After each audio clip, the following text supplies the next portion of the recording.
Welcome to Board Chats, presented by Concert Golf Partners, the boutique owner-operator of upscale private golf and country clubs nationwide. Here on Board Chats, we are all things private club boardroom. We're here to deliver valuable insights, expert advice, and actionable strategies that will elevate your boardroom experience. Join us as we unlock the secrets to improved decision-making, enhanced board communication, strategic planning, and long-term success. I'm your host, Denny Corby, alongside CEO of Concert Golf Partners, Peter Nanula. On this episode of Board Chats, I wanted to bring on Peter. I wanted to do something more along the lines of the basics of boardroom finance. And not just the basics, really the whole gambit, just all about boardroom finance, private club boardroom finance. Because for me, I wanted to know. I'm not an expert by far on any of that stuff, let alone boardrooms. So for me, it was also hey, let's learn a little bit more about the basics for someone who might not know. And also, it's just always good to go back to the basics and just hear and rehear the reassurance of things that you need to do. So welcome back to Board Chats. What, in your opinion, are the basics of a boardroom finance? Are there any key financial terms, concepts that every board should be familiar with? Yeah, I think one of the good things that people do in the business is it's to like a new board member introduction, right? Because if you're a doctor, lawyer, business owner, you might be a fairly sophisticated person, but you may not know much about private country club budgets or funding or finance, right? So I think club benchmarking has some of this. I think there are several consulting firms that do offsite retreats for new board members, and they really bring them up to speed on some of the basics. But yeah, the budgeting process, the way that operations typically are run separately from funding capital projects. So like your capital account, initiation fees come in from new members joining. If people pay capital charges in, those go to a separate account, and we do the new greens. We do the new bunkers. We build a new grill room, separate fund. Operations, and we got to pay our people to run the club every day and keep the place open. A lot of times board members are completely new to that whole dynamic. How does the financial structure of a private club typically work? And it can maybe talk about the key responsibilities of certain board members when it comes to overseeing the finances. Yeah. So typically a board of a member-owned club, which is 80+% of all private clubs in America, you've got a president, vice president, secretary, right? It's in the bylaws that those people need to be elected. And then there's typically a finance committee. It's one of the 5, 10, 15 committees of the club. So normally you're going to have a finance chair, and then you're going to have several other members on that committee, the finance committee. And their job is, like you said, budgeting, capital for projects, and those sorts of things. So that group is a committee that the board delegates responsibility for the finances to. What are some common misconceptions about private club finances that boards should be aware of and maybe even address? Well, there's lots of those. Misconceptions. I think a lot of people in the club industry think you need to lose lots of money on food and beverage and subsidize that with your golf operations. That's a pretty typical one. We've seen them all over the map. We've seen clubs that lose $2 million a year on food and beverage. $2 million a year. But big club, people paying a lot of dues, initiation fees, and they're very profitable. And the other part of the business, and their view is, let's subsidize that. We see other clubs that manage to break even or eke out a little profit in food and beverage. So a little bit of a misconception there. Some common financial challenges, what are the common ones that you see? Yeah, I think one of the biggest ones is, like we talked about before, lack of board member education about the club business and finances. And that's why I think it's become sort of a best practice to get, a subscription to club benchmarking, which is relatively inexpensive for most clubs. You get data from them. Here's my club where you are in Pittsburgh. And here's these 7 other clubs in Western Pennsylvania that are at a similar size and kind of price point. Well, how come they lose $200,000 a year in food and beverage and we're losing $1 million? How come their payroll is 47% of total revenues, right? Staff payroll, and ours is 58. Oh, well, maybe we should sit down and talk to our general manager about why our payroll is so out of control. So I think club benchmarking data is good. Introductory education for new board members. So I think just sort of lack of new board member education is a key challenge. Another one, I think, Denny, is moving targets, changing priorities, personal agendas, right? You and I joined the board of our local club. You're a big tennis guy. I'm a low handicap golfer. I really want the greens to be at, 13, 14 on the stint meter. You don't want to spend any money on golf because you're a big tennis player. You want to put in a tennis bubble. Okay. Everyone's got their different agendas. How about once we make the annual business plan, that's just the plan. We're just going to stick to it. We're not going to come to every meeting and whipsaw between changing priorities. Those are a couple of the biggest challenges I see with member-owned, member-governed clubs. What financial reporting is typically required from the boards? How often should they review those? Like, what are like the certain things that, have to be looked at, and how often should they be looked at and monitored? Yeah, I mean, I would say most member-owned clubs have a annual budgeting process, and then they have monthly or quarterly board meetings, and they get updated financials from the general manager, and then they have a board meeting about it. At least the finance committee is doing that at least monthly. And then the board will look at it. It really varies, Denny. I think some do a good job of it. Best practices, I think, include doing it more frequently, monthly. I think having some communication with your members. You were probably going to ask me about that. Having some more transparency with your members to say, hey, we're up in members, we're down in members. We're ahead of our plan, we're behind our plan. Because of that, we're going to trim costs here, we're going to hold back on this project, or we're going to accelerate because we're in a unique position right now. Like, more transparency with the members is the thing we hear over and over again. It really builds trust. And the clubs that we see struggling with their membership and with trust are the ones who are very secretive. How can boards kind of involve and educate their members of the club's finances, but without kind of compromising confidentiality or kind of unnecessary alarms and stuff that might be a little weary? Yeah, that's a tricky balance. The best practices we see out there, Denny, are boards that are much more open with their members. They do focus groups, right? Let's get a group of 10, 20 members. Let's ask them what their priorities are for capital projects. Let's ask them what we're doing well, what we're not. They do member surveys. McMahon Group and Club Benchmarking and a ton of consultants do really good surveys. Club 59 does really good member surveys. They do town hall meetings and bring people up to speed on state of the club. How are we doing? Here's our annual business plan. And they share the business plan and the budget with their members. And then they have regular financial communication with the members, and they really build trust that way. The ones we see get into trouble are the ones that are very secretive, and they don't tell their members much. And then the members are asking tons of questions, feeling frustrated, don't trust the board. Now, do you have to tell every single number? No, but you've got to give some highlights so that members feel like, we're being dealt with straight. People are trying to share information with us so that we can understand how our club is doing. What's a gauge people can use to see their club's finances? Obviously, if they're on the outside, maybe looking in, or maybe they're on the board but don't know 100% of everything. Is there a gauge or a litmus test almost where people can, maybe, I don't know if it's asking a question, but is there a way for people who maybe may not know that they can kind of gauge and go, oh, okay, maybe we're doing well here. No, we're doing much better than we thought. Yeah, there's several. I would think number of members, dues.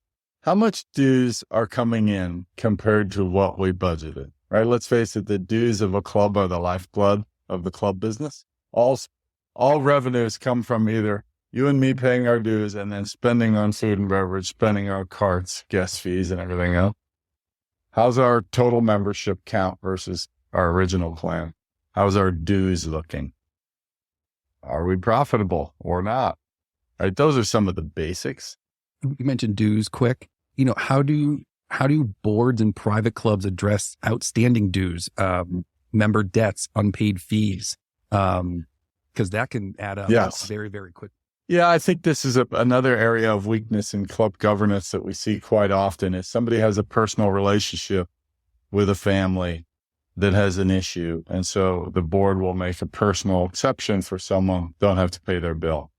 Well, you can imagine in a one-off case where some horrific health tragedy or, some military family, or you can imagine a valid excuse. The problem is when you go from one or two valid excuses like that for a leave of absence or give a person a break on their bill to 10, 20, 30, 40 of these floating around. And that's what we see is we see clubs that go beyond the rare exception. And there's just a lot of people not paying their bill for 60, 90, 120 days, 180 days. And they're just letting it slide. And the problem we hear is not just financial. It's all the other members who are paying their bill dutifully every month. And then they find out that there's 25 other people that are at the club, golfing, eating, not paying their bill. It's just not fair, right, to the rest of us that are paying our tab. So, we have probably a more disciplined approach to that, where there are much fewer exceptions, because we find people like it from a fairness perspective. So obviously, clubs have to be a little bit in a good financial place to be able to support some of those unpaid fees and debts and stuff. How should clubs kind of manage their reserve funds and determine, the appropriate levels to, reserve and maintain? Yeah, reserves are key, right? There's a whole industry of people who do what are called capital reserve planning. And so you can hire these people. I think Club Benchmarking is one of the firms that has a capital reserve consultancy. You call them in, it takes them, a month or two, and they do a detailed read on all your assets, your maintenance equipment, your golf course, all your facilities. And, what's the useful life of bunkers and greens and equipment and all that sort of stuff. And then you can see a spreadsheet. Wow, we need to spend $700,000 next year on upkeep of our stuff, or we're going to look up in a few years and we're going to have a huge pile of multi-million-dollar deferred maintenance. So start with a capital reserve study and then come up with a funding plan for your capital needs that matches somewhat that capital reserve study. How do private clubs manage cash flow to ensure they have enough funds to cover operating expenses? Yeah. All over the map. The best ones, like I said, have a finance committee that has monthly reviews of their results with the general manager. And if you're below or behind your plan with membership or results, you got to make some adjustments. I would say most member-owned clubs don't keep up with that. And so they will fall behind. Maybe we have a fewer members this year, and they won't make any adjustments. And then the end of the year comes and they say, well, we have 320 members instead of 350. I guess we got to raise the dues by 8 or 9% on everybody to catch up with the fewer members. Well, guess what happens when you raise dues 8 or 9%? 20 more people quit, because that seems like a pretty high dues increase. And then you get into this spiral of we're raising our rates so much that we're driving some of our members off. And some of the members around the board table will say, well, listen, if they can't afford it, they don't belong here. Okay, that may be fine for me and you and a bunch of our friends that play golf together on Saturday morning, but how's this club going to be when we only have 160 members? Like, we need the whole community, and not everyone can write the big checks quite as easily as the rest of us, right? And so we see that kind of thought process filter into clubs that end up maybe 2 years, 5 years down the road in some trouble because they price themselves out of their local club market. Are there any cool trends or innovations that are going on kind of in the private club finance and governance that a board should be aware of?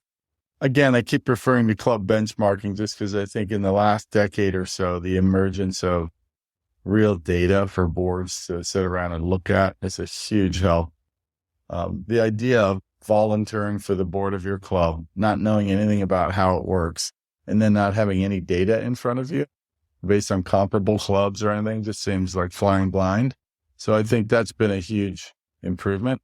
I think a lot of clubs in the last decade that I've been doing this have been more open to having conversations with outside parties, whether it's Troon Golf or people like us at Concert Golf, where, hey, we might not be shopping for a management company to help us, or we might not be thinking about getting capital or help from a firm like Concert Golf, but shouldn't we have somebody on our board go to Club Managers Association of America annual conference? Shouldn't we have somebody on our board do a Zoom call with somebody at Troon or Kemper or Concert Golf or Club Corp just to see what's out there? Because when I do get on a Zoom call with a number of these board members, their eyes are just pinned open. They can't believe what they're learning, right? They can't believe we saved $300,000 a year buying the same stuff that they're buying. How? Well, we're buying for 30 clubs. They can't believe that we fund all these multi-million-dollar capital improvement projects and the members never get assessed.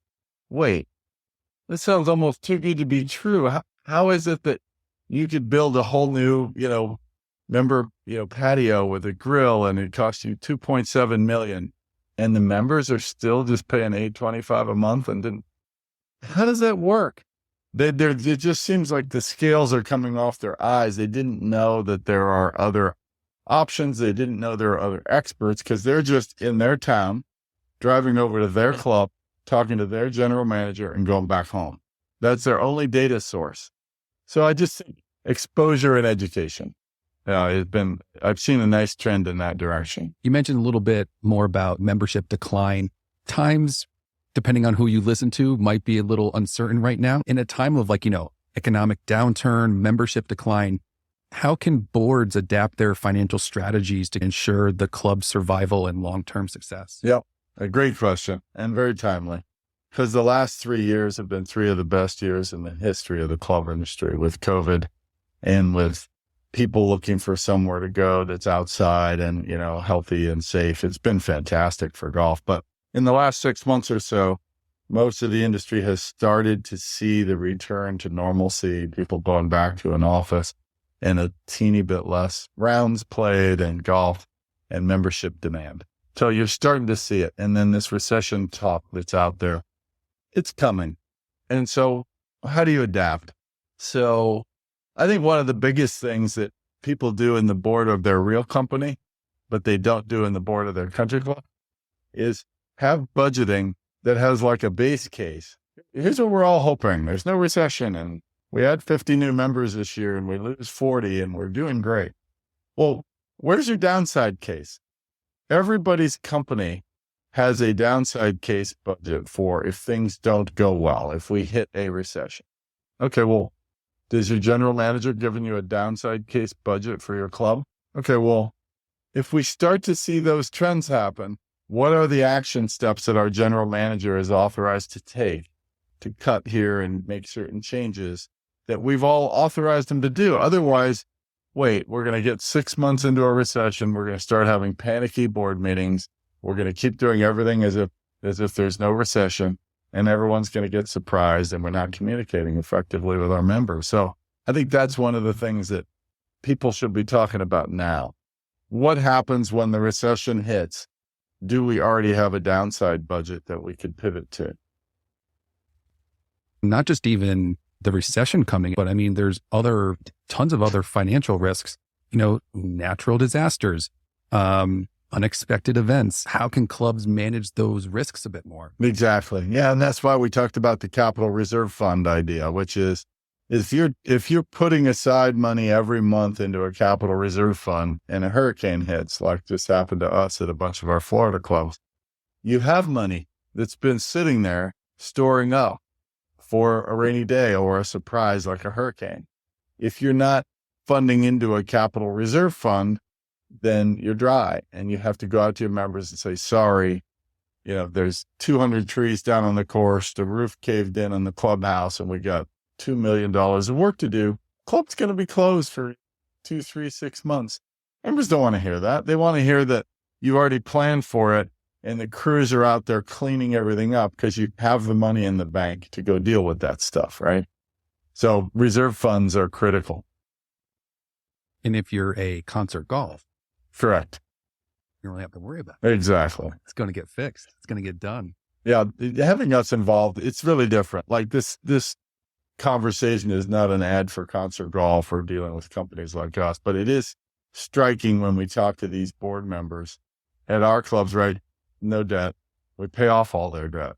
So being a debt-free club means you're not paying your bank loan payments anymore. The one we're doing right now in the Midwest is a club we'll take over in about a month. They're paying $250,000 a year to their bank. It doesn't sound like a ton, but that's $250,000 every single year that could be going to greens renovation, bunkers, redoing the clubhouse, and all these things the members are talking about at that club.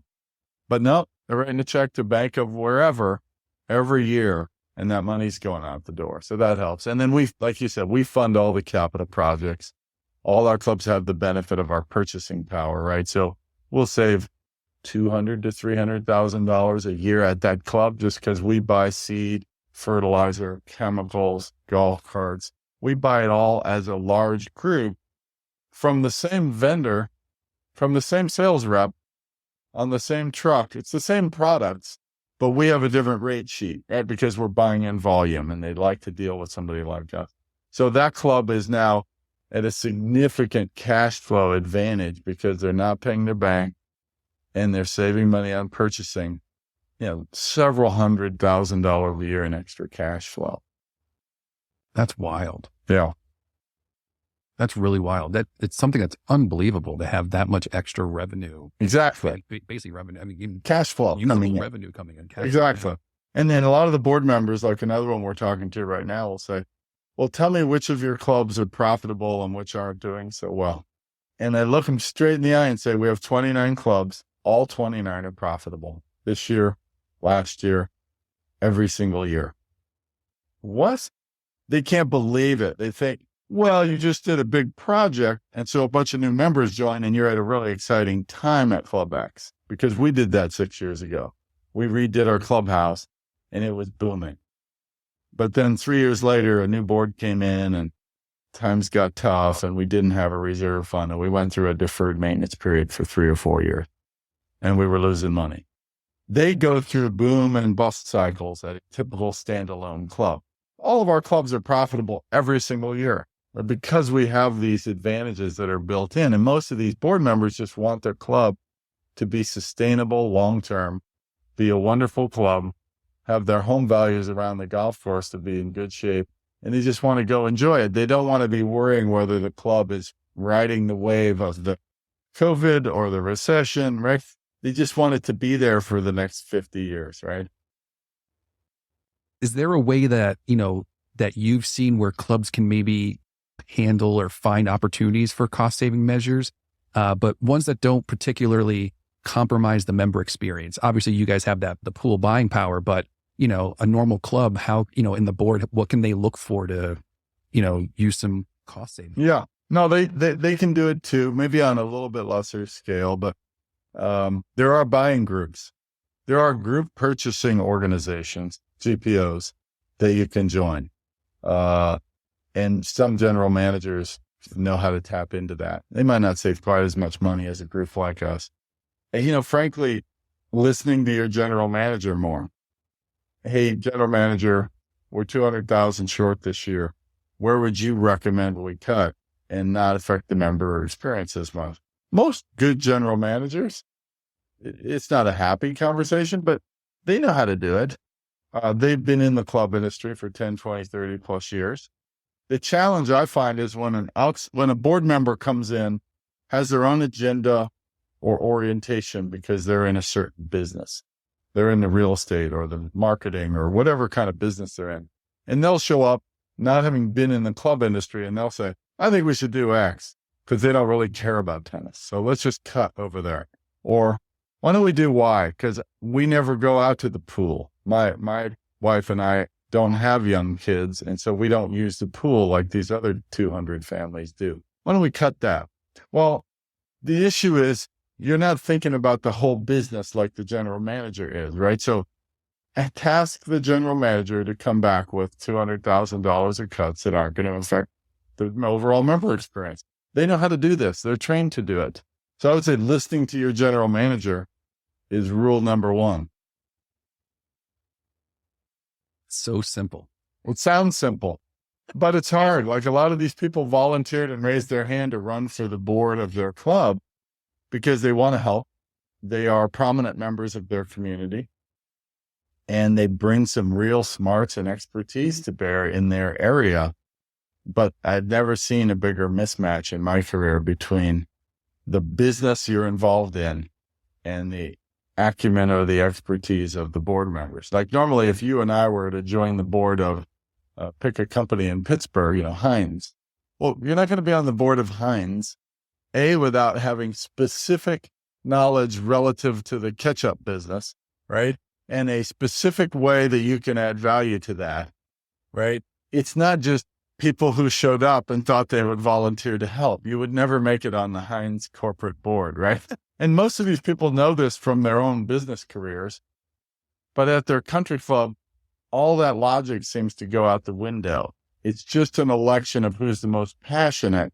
And so you get two handicappers who love golf and are willing to spend 200 hours a year on the Greens and Grounds Committee.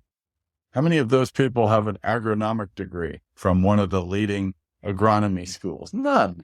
They don't know anything about grass or chemical applications or fertilizer. They don't know anything about it. Your superintendent does, right? So why don't we have USGA and superintendent making those decisions instead of a board member like me or you who never went to agronomy school, right? It's just a big mismatch because it feels more like you're volunteering for your school board, which I've done before.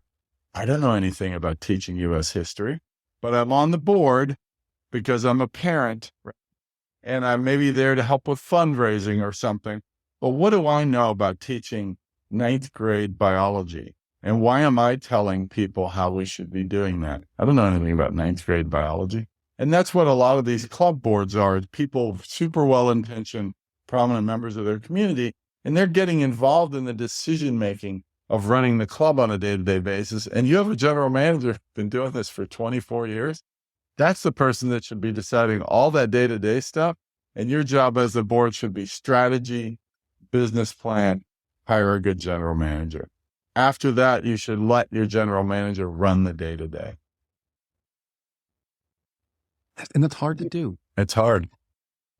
Are there any tax considerations for clubs, and how can boards ensure compliance with the laws and regulations?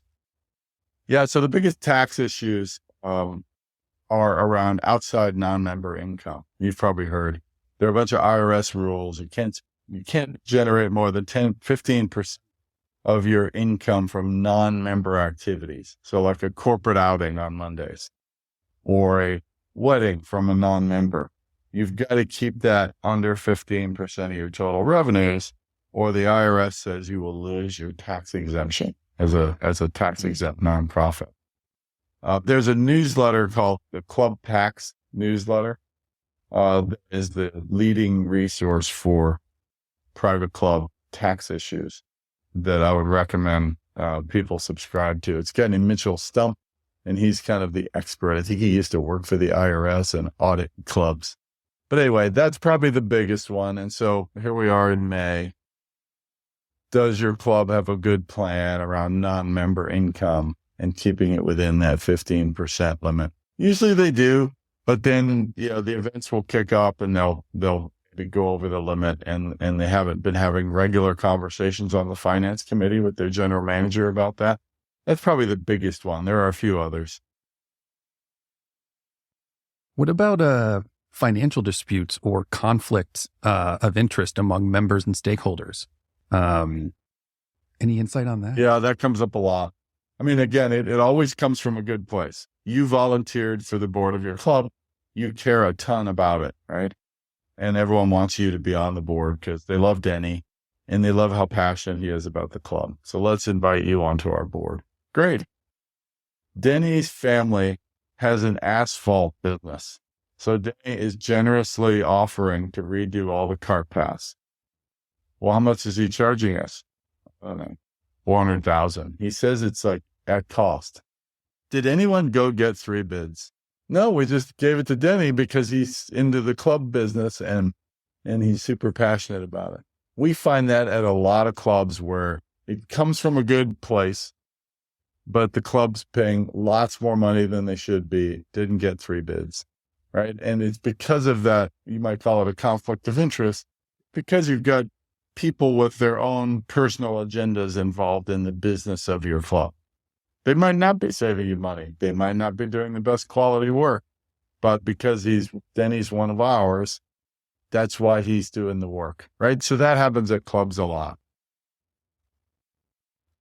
So on that same path, how can clubs kind of maintain, effective financial controls to kind of prevent that fraud or, mismanagement of the club funds?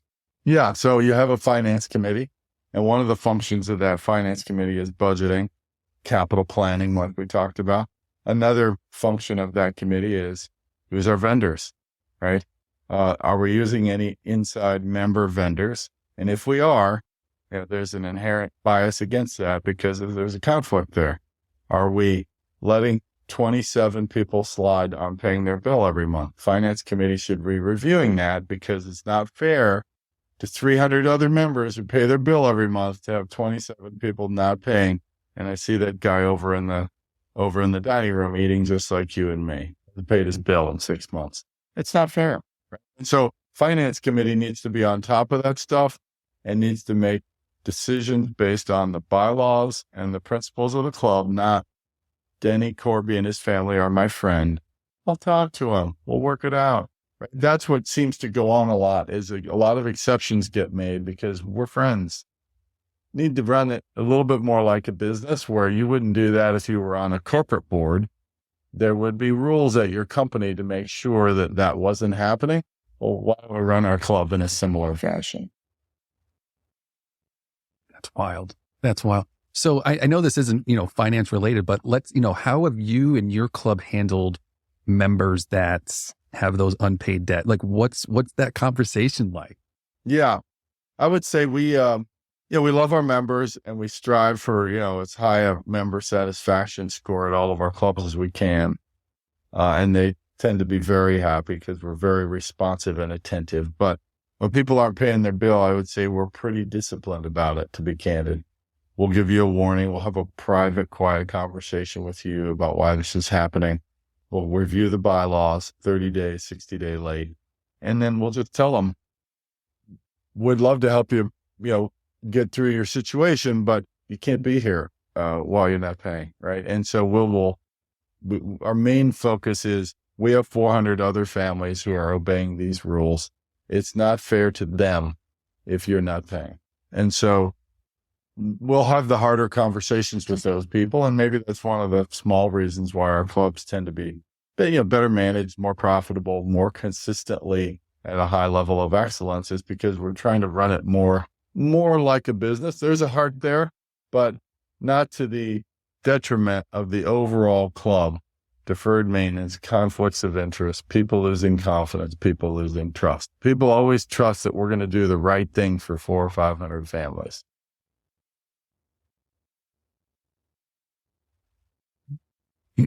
What's the best way to effectively analyze and manage the club debt? And what are some potential, consequences of carrying too much debt? Which I think we know the answer to that, but, how do you analyze and manage that? If you're just like, oh man, like, what do we do? Yeah. So that's a huge issue for private clubs. So let's start with the super elite clubs that you and I have played at. There are some clubs that could take on enormous piles of debt. I talked to one last week that just borrowed $40 million from their bank as part of a $54 million renovation project. All right. So $40 million bank loan. Okay. Well, most of us think That's a lot of money and a lot of debt service, and that's too much. This is the kind of club where they can make the payments. A, it's a very profitable club every year. B, they can hit up their members for giant assessments and nobody blinks. No hesitation. We do not need to have difficult town hall meetings. Everyone cough up 25 grand. No problem. Oh, okay. So there are some elite clubs in that situation where, let's just say, these rules about debt don't apply. In general, for the vast majority of other clubs, when you get above 1 times your annual revenues, you're borrowing too much, right? So if it's a club doing 7 or 8 million a year in total revenues, dues, initiation fees, food and beverage, all of it. If you have a club generating $8 million a year in revenues, breaking even or a little above or below, and you go out and borrow $12 or $15 million for a big project, you may think that that's an okay thing to do today. Remember, we're just coming off of 3 of the best years in the last 100 years in the club business. Your membership is relatively full. Your numbers are looking good. Oh, we could afford, $900,000 a year in principal and interest payments. We can afford it. Okay. So what happens when this recession kicks in Q4 this year or next year, and we're down 50 members and we can't, generate quite as much revenue that we were last year? Oh, well, that bank loan is going to start to be a burden on our club, right? You borrowed too much. So one rule of thumb that's pretty tried and true is if you're borrowing more than your 1 times your annual revenues, you're probably borrowing too much. And so people will say, all right, well, we've got a $14 million project to do. We want to borrow from the bank at 4, 5, 6%. It's much better than tapping our members for that. And the answer is, it sounds like it is, but you owe that bank. Over the next 15, 20, 30 years, your club is just going to have to keep paying. Whereas if you asked your members what they're willing to pay and you assess them for that, right? They've given you their consent. They'll pay that much. Maybe you should have scenario A, B, and C for your capital projects, and you should only spend what your members are willing to pay for, not what a bank will lend you now, and then you choke on that bank loan 3 years from now. We just see that happen a ton. And that probably boils down to a lot of the importance of financial forecasting too. Correct. That's what I said, having a base case financial forecast. Everyone does that. Some people hire McMahon Group, who is a very reputable firm that does capital planning. Which new clubhouse, remodel should we do? Golf for, okay, $12 million. Well, what's our pro forma for how many new members are we going to add? And what's our budget going to look like out 5 or 10 years? Great. I hope that all happens. What if it doesn't? What if we hit a recession, right? Okay, well, what's our downside case? Well, if the downside case happens, can we still pay off our bank? If we do a big assessment, are 50 people going to quit? Oh, well, maybe we shouldn't do the $14 million renovation plan. Maybe the $8.6 million renovation plan is the more prudent one. And then there's a series of projects that we're all still kind of excited about, and we put those a little bit on the back burner. And 2 or 3 or 4 years from now, we revisit those in phase 2. So I like the plans where there are phases. There's phase 1. Everyone agrees we got to do these now. There's phase 2. There's phase 3. And then we see how the recession or the economy or the membership is doing before we bite off the next big chunk.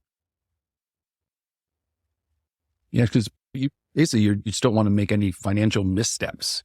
And I think having those plans and those steps in place really helps that. Yeah. Speaking of some missteps and stuff, are there any common missteps or things that you've seen private clubs make? And what lessons can we share to the other club boards about them? Yeah. I mean, some of the common ones are 1, borrowing too much, like you said. Borrowing more than about 1 times your annual revenues gets a surprising number of clubs in trouble. Number 2, we see a lot of clubs borrowed from Peter to pay Paul. They have capital projects they're trying to fund, and there's nothing in the capital budget. And so they go raid their operating surplus. Hey, we're up a couple $100,000 over here. let's grab some money and redo the cart pass and redo the HVAC or whatever it is. And they start to use operating funds for capital projects. That can really catch up to you. Poor budgeting, we talked about before.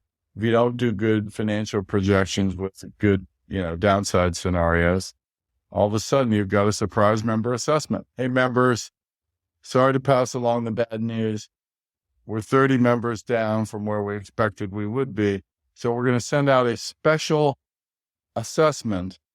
We're not building you a new pickleball courts. You're not going to get new greens or bunker. You're not going to get anything that you can see or touch or benefit from. But we're short on our budget this year by $300,000.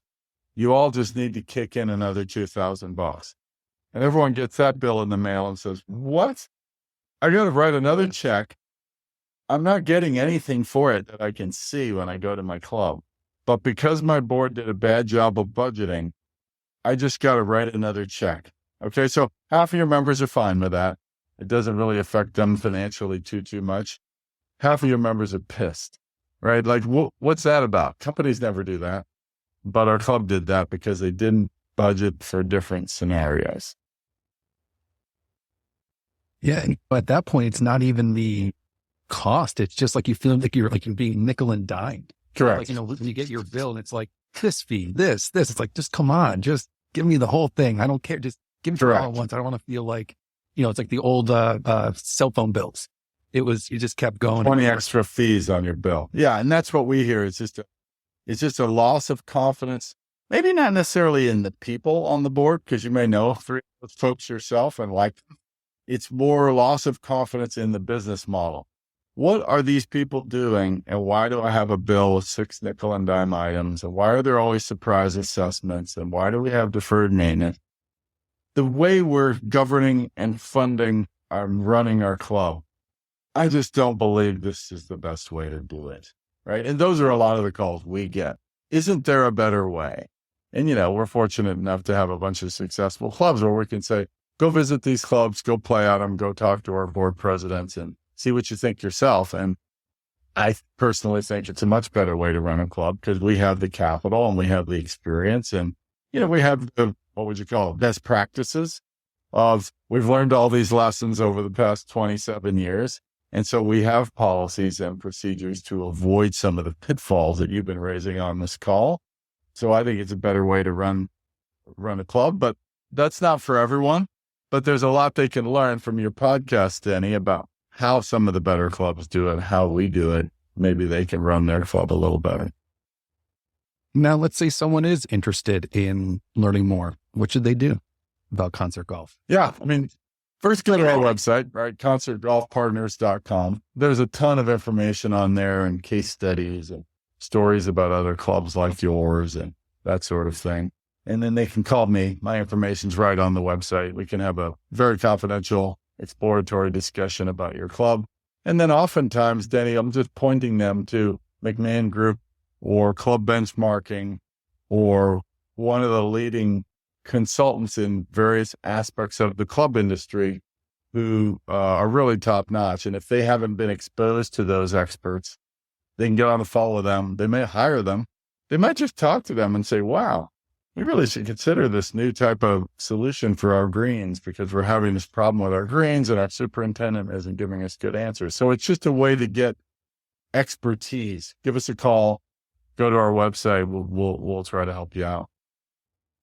And I'm sure you get the people as well who, start uncovering, peeling back all these layers of the onion going, oh, this is a lot more work than we really think it is. Correct. Let's just call it concert golf and see what we can do because this is turning into tons of that. Tons of that. Yeah. But there's a lot of pride.